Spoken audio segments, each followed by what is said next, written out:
ഞാൻ ഈ സമയത്ത് ഒരു 10 വർഷങ്ങൾക്ക് മുമ്പ് എൻ്റെ മുമ്പിൽ കൗൺസിലിങ്ങിനായി 2 കുട്ടികളുമായി വന്ന ഒരു കുടുംബത്തെ ഓർമ്മിക്കുകയാണ്. അവർ വന്നത് ഇത്തിരി കുറുമ്പുള്ള കുട്ടികളാണ് ഇവർ. അവർക്ക് ഒരു ബിഹേവിയർ മോഡിഫിക്കേഷൻ ഉണ്ടാകണം കൗൺസിലിങ്ങിലൂടെ എന്ന ആഗ്രഹത്തോടെയാണ് കടന്നു വന്നത്. വന്നു കഴിഞ്ഞപ്പോൾ ഞാൻ പാരൻസിനെ 2 വശത്തായിട്ടിരുത്തി, കുട്ടികളെ എനിക്ക് അഭിമുഖമായിട്ട് ഇരുത്തി. ഈ കുട്ടികൾ നോൺ വെർബൽ കമ്മ്യൂണിക്കേഷനിൽ വളരെ സമർത്ഥരായിരുന്നു. ഇവരെ പറ്റി പാരൻസ് സംസാരിച്ചു തുടങ്ങി.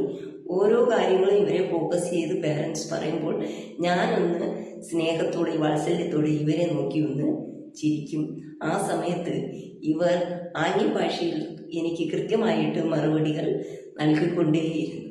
അങ്ങനെ നമ്മുടെ കൗൺസിലിംഗ് ഇങ്ങനെ പ്രോഗ്രസ് ചെയ്തുകൊണ്ടിരിക്കുന്ന സമയത്ത് ഈ ആൺകുട്ടി പെട്ടെന്ന് പറഞ്ഞു, ഈ അമ്മയുണ്ടല്ലോ എന്നെ കരയാൻ അനുവദിക്കില്ല.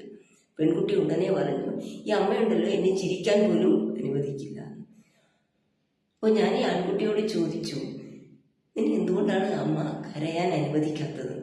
അപ്പോൾ പറയുന്നത്, ആൺകുട്ടികൾ കരയുവാൻ പാടില്ല എന്നാണ് അമ്മ എന്നോട് പറയാറുള്ളത്. ഇന്നും ഈ സമൂഹത്തിലും പലപ്പോഴും ആൺകുട്ടികളോട് കുടുംബങ്ങളിൽ നിന്നും കൊടുക്കുന്ന ഉപദേശം ഇങ്ങനെയുള്ളത് തന്നെയാണ്. നമ്മുടെ ഉള്ളിൽ ഉണ്ടാകുന്ന വിഷമമാണ് അല്ലെങ്കിൽ സങ്കടമാണ് നമുക്ക് കരച്ചിലായിട്ട് പുറത്തേക്ക് വരുന്നത്. അതിനെ നമ്മൾ ബ്ലോക്ക് ചെയ്താൽ ഒത്തിരി ഇമോഷണൽ കോൺഫ്ലിക്റ്റ് നമുക്കുണ്ടാകും. ഇമോഷൻ റെഗുലേഷനുള്ള ആ ഒരു എബിലിറ്റി തന്നെ നഷ്ടമാകും.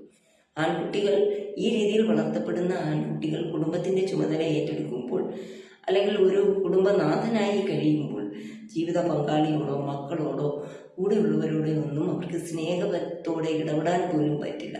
എപ്പോഴും ഒരു ആംഗ്രി മൂഡാണ് അവരെന്ത് ചെയ്യുന്നത്, കൊണ്ട് നടക്കുന്നതെന്ന് പറഞ്ഞാൽ ഉള്ളിൽ ഭയവും സങ്കടവും ഹോപ്പ്ലെസ്നെസ്സും റെസ്റ്റ്ലെസ്നെസ്സും ഒക്കെയാണ് അവർ അനുഭവിക്കുന്നതെങ്കിലും പുറത്തവരെ ഭയങ്കര ധൈര്യശാലിയായിട്ടും കറേജിയസ് ആയിട്ടും ബ്രില്യൻ്റ് ആയിട്ടും ഒക്കെയുള്ള അഭിനയമൊക്കെ ഉണ്ടാകും. ഒപ്പം ആംഗ്രി മൂഡ്, സ്നേഹം ഉള്ളിൽ നിറയുന്നുണ്ട്, പക്ഷെ പകർന്നു കൊടുക്കാൻ സാധിക്കാത്ത അവസ്ഥ. ഇങ്ങനെയുള്ളൊരവസ്ഥയിലൂടെയാണ് നിങ്ങൾ പോകുന്നതെങ്കിൽ കൃത്യമായിട്ട് നിങ്ങൾക്ക് തെറാപ്പിയിലൂടെ നിങ്ങളുടെ ജീവിതത്തെ വളരെ കാമായിട്ട് ക്വയറ്റായിട്ട് കറക്റ്റ് ചെയ്ത് കൊണ്ടുപോകാനായിട്ട് സാധിക്കും. പാരൻസിനോട് ഞാൻ പറയാൻ ഉദ്ദേശിക്കുന്നതെന്ന് പറഞ്ഞാൽ, നിങ്ങൾ നിങ്ങളുടെ കുട്ടികളെ നർച്ചർ ചെയ്യുമ്പോൾ ഒരിക്കലും ആൺകുട്ടികളോട് ഈ രീതിയിലുള്ള റെസ്ട്രിക്ഷൻസ് വെക്കുവാനേ പാടുള്ളത് അല്ല. Thank you for watching this video.